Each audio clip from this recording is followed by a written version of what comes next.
là, nous sommes dans un petit bus qui nous amène pour le débarquement à Moscou.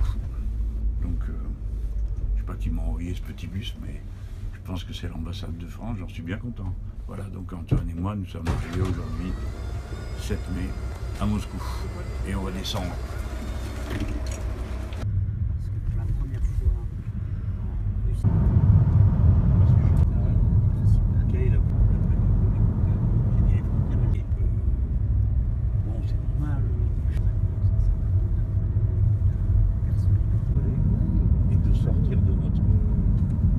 À un moment donné, vous voulez faire ça, lui, les bords. C'était là. Les bulles de tes colorettes. D'accord. Je pense que ça vient de là-dessus. Bon, alors là, on est à la résidence de l'ambassade de France, à Moscou, qui nous reçoit. Et c'est notre point de départ pour les différentes activités qu'on a à voir sur la ville. On fait des pas dans Moscou quand même, hein, un peu, pour voir, pour sentir l'ambiance. C'est une ville très moderne, très propre, ce qui est curieux, parce que j'ai l'impression qu'on a pris l'habitude d'une certaine saleté autour de nous qui là n'existe pas. Donc ça surprend, quoi. On est allé vers la place du Bolchoï.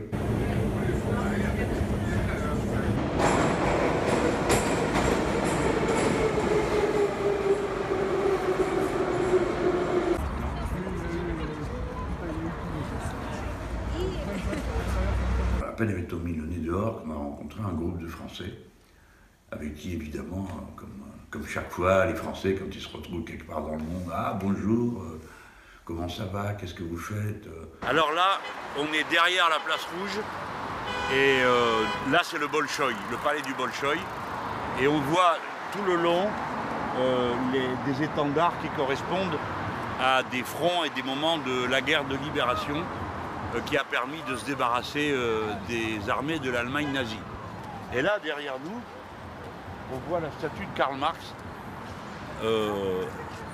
avec plein d'œillets, parce qu'il y a des gens qui sont venus les mettre pour l'anniversaire de la naissance du fondateur du marxisme, évidemment. Voilà, donc c'est assez amusant, ce contraste entre quelque chose qui évoque très fort la modernité, l'actualité, et là, avec des voitures qui ressemblent à celles qu'on voit partout, des magasins qui ressemblent à ce qu'on voit partout, et puis ces vestiges de l'histoire finalement pas si lointaine que ça, d'un monde qui a disparu, qui a été englouti, celui de l'Union soviétique et du communisme d'État. Alors c'est assez... ça crée une ambiance, quelque chose qui est indéfinissable, parce que par définition, une ambiance, on n'arrive pas à le définir. C'est pour ça qu'on parle d'ambiance, sinon on mettrait des mots. Voilà. Et l'air est doux à cette époque de l'année.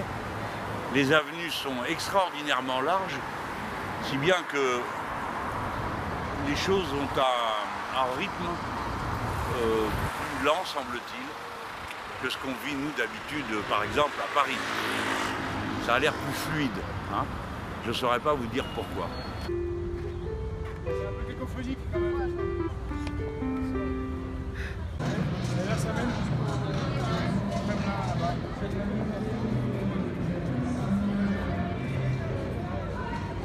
Enfin, tout part d'ici, l'ambassade de France, et j'en profite pour dire que le réseau diplomatique français est le deuxième réseau du monde.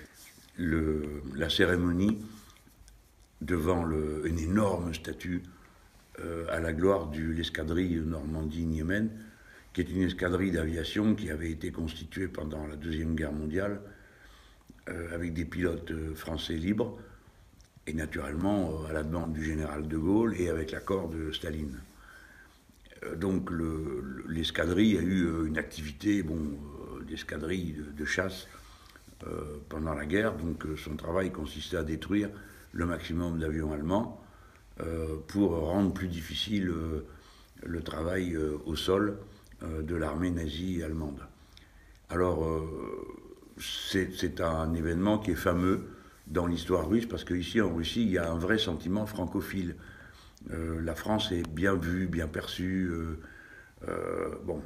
Donc Normandie-Niemen veut dire quelque chose ici, et il y a du monde qui vient à cette petite cérémonie. Alors déjà, les Russes ont permis qu'il y ait une fanfare.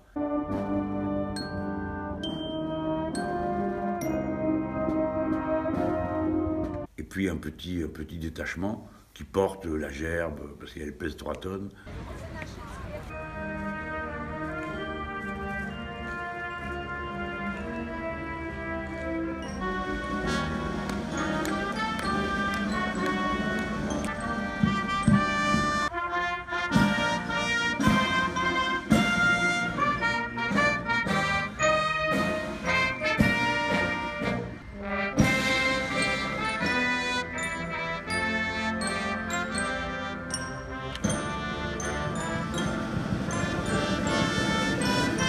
Bon, ça, c'est une marque d'amitié et de respect qui nous est fait par la Russie. Alors donc, on se trouvait là, il y avait des enfants d'une école russe, des jeunes gens de chez nous, qui venaient d'ailleurs de France, de Montpellier, et, m'a-t-on dit, de Lyon, et puis il y avait une école franco-russe, bilingue, d'ici, qui est admirable.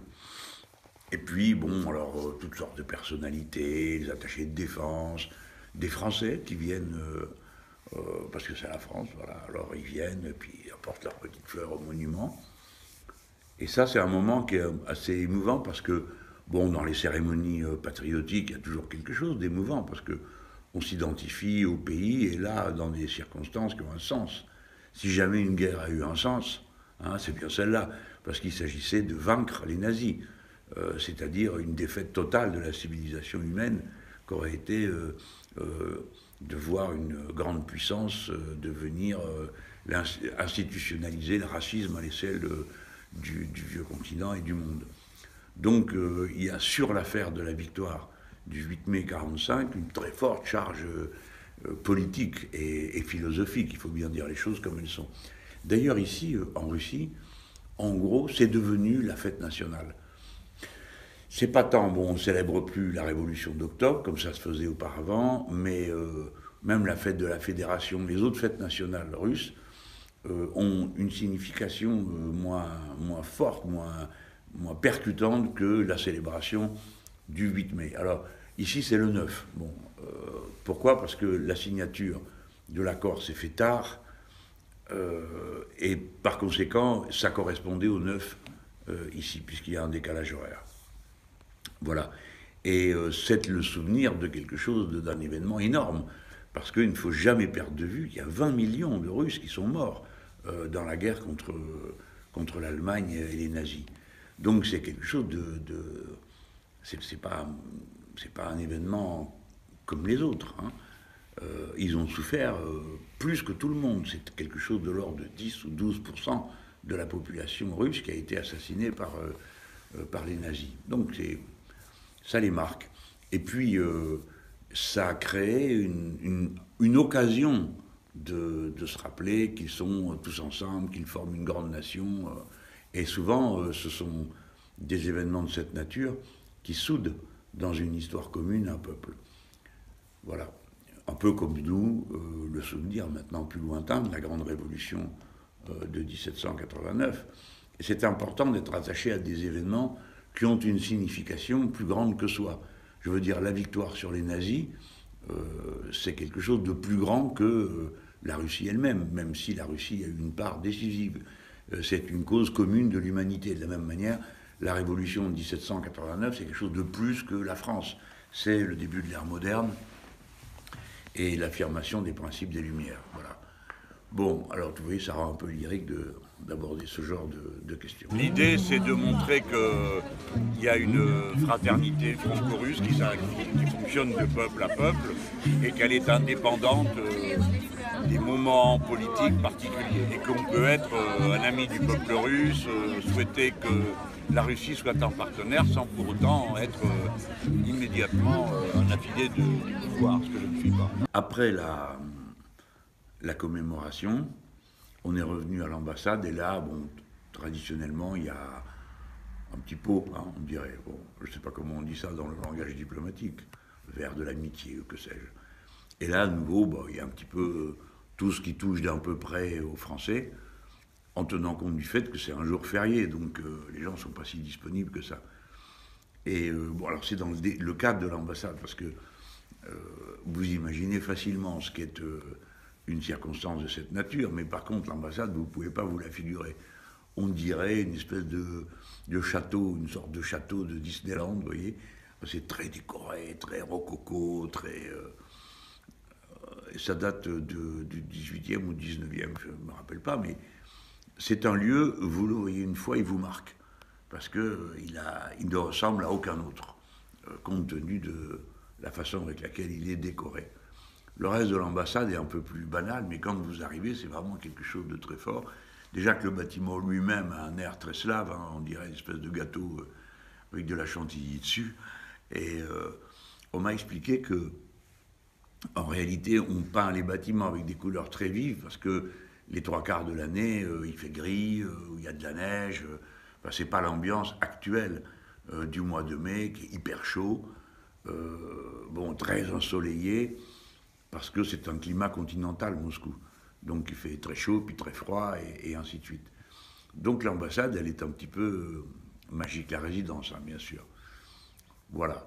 Donc, à l'occasion de cette petite cérémonie, on nous a présenté l'affiche Normandie-Niémen. Je crois que c'est une reproduction, je ne suis pas sûr, je n'ai pas tout très bien compris, mais elle est magnifique et je vous la montre. Alors, à la fin de la réception, on parle avec les gens qui sont là, et j'ai rencontré des gens très liés à toute cette histoire. En particulier, une dame qui est la présidente d'une association des Russes soviétiques qui ont combattu en France, dans la résistance, ou avec les groupes de la résistance armée. Ce sont des gens qui se sont retrouvés là, soit parce qu'ils s'étaient évadés d'un camp de déportation, soit d'un camp de prisonniers, soit à la faveur de tous ces aléas incroyables qu'il y a dans les guerres, où les gens se retrouvent à un endroit, à l'autre, et sont en quelque sorte bousculés par les hasards de l'existence. Et ces gens ont résisté avec les nôtres. Donc c'est un temps très fort de communion, de peuple pour lutter contre le nazisme. Bon, voilà. Alors, elle m'a donné une petite médaille qui symbolise cette association, et je l'ai gardée sur ma veste. Tout à l'heure, je vais aller défiler avec ça. Alors voilà, ça représente un insigne d'une association qui a été créée par cette dame et dont le papa était un résistant soviétique qui était à Bordeaux. C'était des gens qui s'étaient évadés des camps de prisonniers et qui continuaient la guerre contre les nazis. Et son papa était à Bordeaux. Voilà. Et alors ils ont créé l'association des membres de toutes les ex-républiques socialistes qui étaient en résistance en France. Et ils ont créé cet ordre-là. Voilà. J'ai rencontré aussi des vétérans, et puis évidemment les attachés militaires des ambassades francophones. C'est toujours un plaisir, parce que on est tellement heureux de pouvoir parler librement, facilement, en ayant en usage commun la langue française. Bon, ça c'est la journée d'hier jusqu'au moment qui était si important pour nous, qu'est la rencontre avec Sergueï Udaltsov. Bon, alors là on va rencontrer Sergueï Udaltsov, on a rendez-vous. On a pris le métro, ce qui est le moyen de transport le plus sympa et le plus rapide à Moscou. Ce qui est stupéfiant, c'est que, comme c'est un climat très continental, Moscou, il fait une chaleur incroyable, on se croirait je sais pas où. En tout cas, c'est pas l'image qu'on se fait de Moscou, on pense qu'il va faire un peu frais ou quelque chose comme ça, pas du tout. Hein. Allez, en route.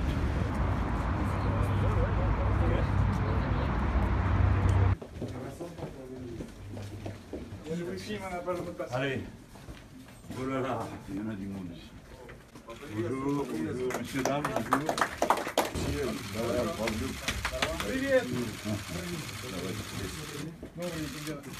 Heureux de te voir. Sergueï Udaltsov est le président du Front de gauche de Russie. Il a été pris et condamné à 4 ans et demi de prison, qu'il a réellement fait, dans les conditions qui sont très dures de la prison russe, que tous les prisonniers russes racontent comme telles, et il a fait sa peine intégralement. Il est sorti il y a 6 mois, retrouver ses enfants, qui sont petits, un peu plus grands que quand il les a quittés au moment où il a été arrêté. Et Sergueï était évidemment lui aussi très ému, parce qu'il estime que nos interventions depuis Paris, à l'époque où il a été arrêté, en sa faveur, ont été, comment dire, des moyens pour lui d'être moins contraint qu'il l'aurait été sans cet appui extérieur. Et il l'a dit, donc moi ça m'a fait très plaisir et beaucoup ému. Ce qui prouve, les amis, hein, qu'on ne perd jamais son temps quand on défend un camarade qui est emprisonné ailleurs. Alors, avec Oudalsov, mon but est de faire en sorte que des relations normales s'établissent avec les Russes. Si vous voulez qu'on lutte contre l'état d'esprit de guerre froide, de diabolisation de la Russie, eh bien, il faut multiplier les gestes par lesquels vous montrez que la Russie, c'est un pays, que les Russes sont des gens comme les autres, avec lesquels on peut discuter, dialoguer, et avoir des amitiés et des inimitiés communes. Bon, voilà. Donc, je ne suis pas venu ici... mon intention n'était pas de provoquer le pouvoir de M. Poutine, qui vient juste d'être réélu, mais de fortifier des liens avec des Russes, hein, avec le peuple russe, à travers la marche qu'on va faire dit du régiment des immortels, où on porte la photo des personnes qui sont mortes dans la guerre, et puis un contact comme ça, direct, personnel, avec Oudalsov, en montrant qu'il y a une gémellité, hein, avec une formation politique en Russie, en l'occurrence le Front de gauche. Sergueï est un homme courageux, il en faut, hein, opiniâtre, et qui a la tête bien claire. Il est à la fois ouvert à toutes les alliances possibles pour défendre les droits démocratiques, mais pour ce qui concerne le programme et l'activité strictement de conquête politique, il est sur une ligne de travail très voisine de la nôtre, écologie, conquête sociale, organisation collective du peuple. Voilà.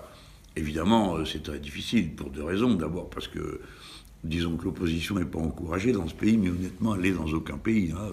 Moi, je n'ai pas l'impression de l'être. Évidemment, ici, c'est plus dur, parce que quand même, Oudalsov fait 4 ans et demi de prison. Moi, je n'ai pas fait 1 minute de prison. Il faut quand même tout mettre sur le même plan. Hein. Ce n'est pas les mêmes conditions.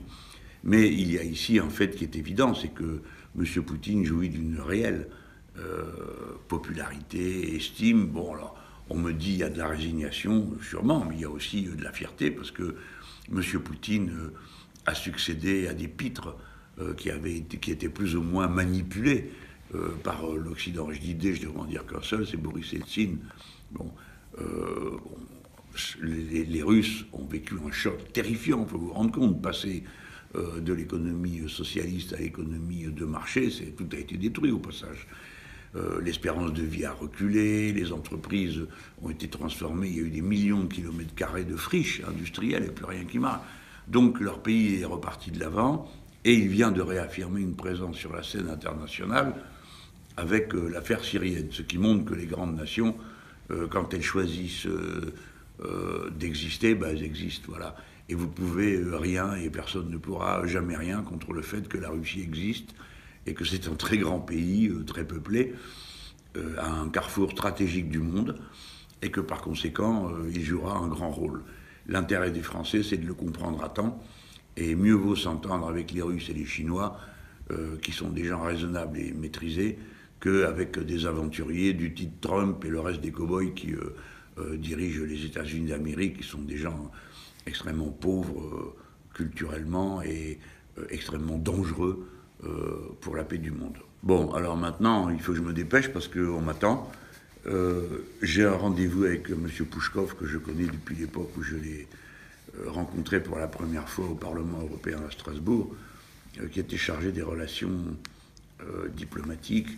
Et puis, nous sommes restés en contact, on s'est rencontrés à Paris, je l'estime beaucoup. Et là, je vais le voir, il est chargé des médias, ici en Russie. Bon, la commission parlementaire, c'est un parlementaire, l'équivalent d'un sénateur, et il dirige la commission qui s'occupe de ça, des médias. Donc je pense que l'entretien va être savoureux. Et ensuite, on ira au défilé du régiment des immortels. C'est un peu compliqué parce qu'il faut se mettre au bon endroit, parce que ce qui est prévu, c'est de faire tout le défilé. Il y a quand même 4,5 km, c'est beaucoup, quoi. Hein. Ça fait la longueur Opéra Bastille, hein, vous voyez à peu près, celle qu'on a fait la semaine dernière. Donc je vais refaire ce trajet. Puis alors, tout est très organisé, hein, c'est les Russes, hein, donc toc toc. Alors on ne peut pas rentrer par les côtés, on peut rentrer qu'à certains endroits dans le défilé, et on marche. Alors il paraît qu'à l'arrivée, quand ça arrive, M. Poutine va se mettre au premier rang, parce que c'est lui le président de la République, et je crois que son père est un héros aussi de la guerre contre les nazis. Donc, les médias vont pouvoir se régaler et dire que j'ai fait une manif avec Poutine. Naturellement, ça n'a rien à voir, hein. Mais ça va être drôle de le lire, parce que vous allez voir qu'ils ne vont pas pouvoir résister au fait de le faire, parce qu'il n'y a pas un mauvais coup qui me sera épargné dans cette bataille. Mais enfin, moi, ça m'émeut d'être avec eux, parce que ça boucle bien dans ma tête la permanence d'un combat auquel je m'identifie, hein, contre les nazis, l'extrême droite, les racistes d'une manière générale, les aventuriers des guerres qui tuent, détruisent, cassent sans aucune autre considération pour la tendresse et la délicatesse de ce que la civilisation humaine peut produire. Bon, allez, à tout à l'heure.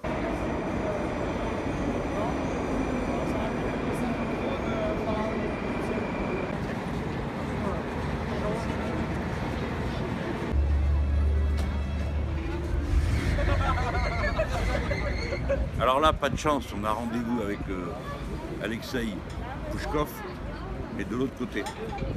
Donc impossible de passer les barrières que vous voyez là, parce que ici tout est très organisé. Alors on en a passé une ou deux, il faut être honnête, mais là, terminé, on est tombé sur des gars un peu tatillons. Donc le rendez-vous change d'endroit, et c'est ici que ça va se passer. Voilà, il fait très beau, comme tout le monde peut le voir, il y a du monde partout. Et là, on est dans une zone un peu restreinte. Là-bas derrière, c'est la place rouge, le Kremlin, d'accord. Voilà. Hier, on était par là-bas au Bolshoi. Voilà, allez.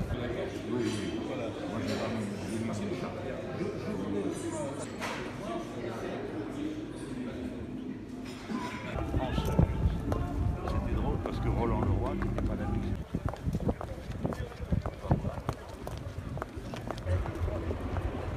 Vous savez, il y a un film qui s'appelait Un bout trop loin.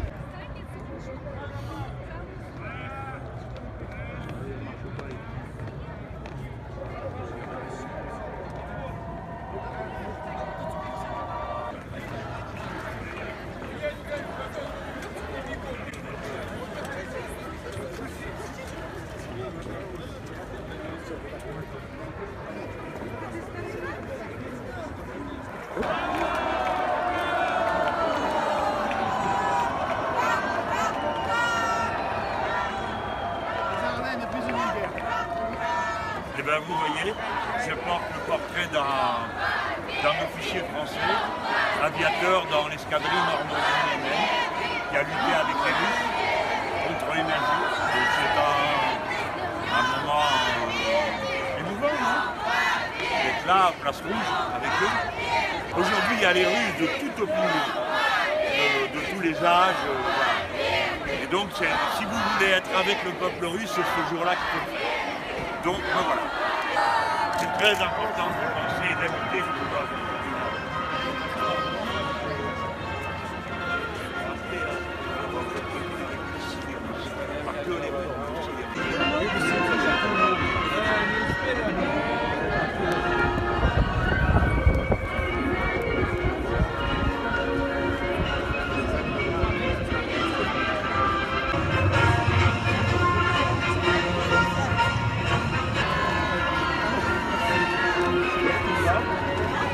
Être là pour célébrer l'anniversaire de la victoire sur le nazisme qui a failli tuer la civilisation européenne et qui, si on n'y fait pas attention, pourrait bien revenir alors qu'on croyait en avoir fini avec.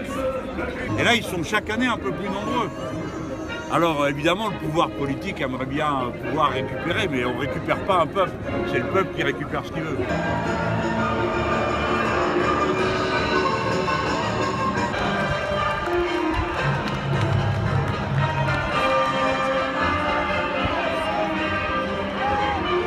Pour l'instant, votre voyage à Moscou, vous êtes content de vos rencontres?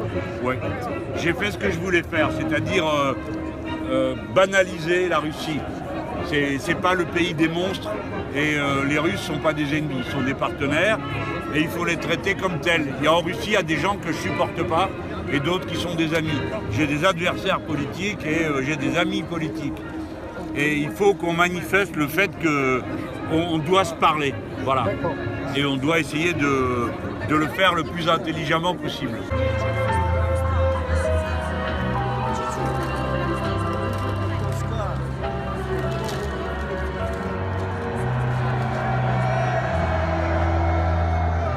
avez amené qui pour la photo? Alors, j'ai pris le portrait de quelqu'un qui n'est pas un membre de ma famille, mais qui est un officier français qui a participé à l'escadrille Normandie-Niémen. Cet officier, son avion avait perdu son train d'atterrissage et on lui dit ben, vous êtes l'officier, sautez. Alors le gars il dit oui mais le mécanicien qui est derrière moi, c'est un russe, il n'a pas de parachute, alors je saute pas. Et les deux sont morts ensemble. Voilà, alors je trouve que c'est une belle histoire et ben, je la porte bien haut. Alors là on vient d'attendre un moment incroyablement long. Il faut dire 3 mots à la télévision russe, mais c'était 3 mots importants. C'est merci les Russes pour leur sacrifice, leur contribution à notre libération des nazis. Et alors là, c'est très impressionnant parce qu'il y a une marée humaine. Et bon, alors là, évidemment, ils sont au bout du chemin, alors c'est un peu fatigué. Mais avant, on m'a raconté, ça chante, ça crie des hurrahs. C'est vraiment très impressionnant. Et toutes les images là que vous allez voir, elles montrent ça, cette espèce de moment vraiment de rassemblement. Et encore une fois, ça a un sens politique, mais pas politicien, ça a un sens politique. C'est la victoire des Russes sur les nazis et sur l'armée allemande qui occupait ce pays, ou qui a cru pouvoir l'occuper. Voilà, donc c'est un beau moment.